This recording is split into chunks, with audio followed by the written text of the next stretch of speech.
students, நம்ம இன்னைக்கு discuss பண்ண போற chapter understanding elementary shapes. Exercise 5.8 solve பண்றதுக்கு தேவையான கான்செப்ட் என்ன அப்படின்றத நம்ம இந்த கிளாஸ்ல வந்து பார்க்க போறோம். இந்த கிளாஸ்ல மெயினா நம்ம வந்து பார்க்க போறது பாலிகன்ஸ் அப்படின்னா வந்து என்னெல்லாம் டைப்ஸ் ஆஃப் பாலிகன்ஸ் இருக்கு அப்படின்றத பத்தி பார்க்க போறோம்.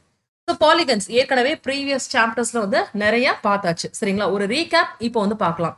பாலிகன்ஸ் அப்படின்னா வந்து என்னது? சிம்பிள் க்ளோஸ்டு கர்வ் தான் பாலிகன் அப்படின்னு வந்து சொல்லுவோம். Simple closed curve. ஸோ இந்த கர்வ் அப்படின்னு வந்து எடுத்துக்கிட்டீங்கன்னா இது வந்து completely made up of line segments.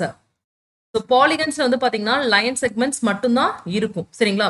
அதே மாதிரி இது வந்து ஒரு க்ளோஸ்டு ஃபிகர், ஓகேங்களா? ஸோ அதை தான் நம்ம என்னன்னு சொல்றோம், பாலிகன்ஸ் அப்படின்னு வந்து சொல்றோம். ஸோ பாலிகன்ஸ் அப்படின்னு வந்து எடுத்துக்கிட்டீங்கன்னா லீஸ்ட் பாலிகனுக்கு அட்லீஸ்ட் 3 சைட்ஸ் வந்து இருக்கணும். ஸோ அதுதான் ட்ரையாங்கிள். இது ஏற்கனவே நம்ம வந்து பார்த்தாச்சு. இப்போ நம்ம என்ன பார்க்க போறோம்னா என்னெல்லாம் டைப்ஸ் ஆஃப் பாலிகன்ஸ் இருக்கு அப்படின்றது வந்து பார்க்க போறோம்.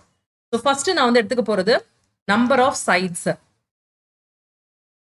ஸோ பாலிகன்ஸ் வந்து எப்படி வந்து கிளாஸிஃபை பண்றாங்க? Based on number of sides. எவ்வளவு சைட்ஸ் இருக்கோ அந்த பேசிஸ்ல பாலிகன்ஸ் வந்து கிளாஸிஃபை பண்றாங்க. அதுக்கப்புறம் name of the polygon. And finally illustration.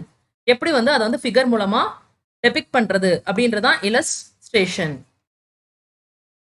So first எடுத்துக்கிட்டோம்னா நம்பர் ஆஃப் சைட்ஸ். இப்போ பாலிகனுக்கு வந்து கட்டாயம் மினிமம் 3 சைட்ஸ் இருக்கணும் அப்படின்னு வந்து சொல்லியாச்சு. ஸோ 3 சைடட் பாலிகனை என்னன்னு வந்து சொல்லுவோம்? ட்ரையாங்கிள் அப்படின்னு வந்து சொல்லுவோம், சரிங்களா? So triangle.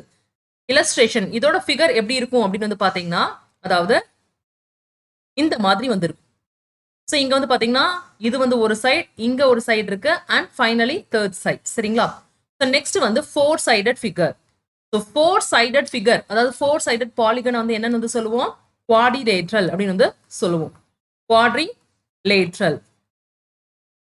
ஸோ இதுக்கான எக்ஸாம்பிள் வந்து பாத்தீங்கன்னா ஸ்கொயர் அப்படின்னு வந்து எடுத்துக்கிட்டீங்கன்னா அதுக்கு 4 சைடு வந்து இருக்கு. அதே மாதிரி ரெக்டாங்கிளுக்கு 4 சைடு வந்து இருக்கு. பேலோகிராம்க்கு வந்து பாத்தீங்கன்னா 4 சைடு வந்து இருக்கும். ராம்பஸ்க்கு வந்து 4 சைடு. அண்ட் ஃபைனலி ட்ரபீசியம் எடுத்துக்கிட்டீங்கன்னா அதுக்கும் வந்து பாத்தீங்கன்னா 4 சைட்ஸ் வந்து இருக்கும், சரிங்களா? ஸோ 4 சைட் பாலிகனை வந்து என்னன்னு வந்து சொல்லுவோம்? குவாடிலேட்ரல் அப்படின்னு வந்து சொல்லுவோம். அடுத்து வந்து 5 சைடட் ஃபிகர். ஸோ 5 சைடட் பாலிகனை வந்து என்னன்னு வந்து சொல்லுவோம்னா பென்டகன்.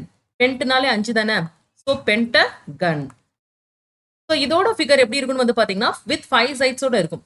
1 2 3 4 அண்ட் சைட் நம்பர் 5, சரிங்களா? ஸோ 5 சைட்ஸ் வந்து இருக்கா?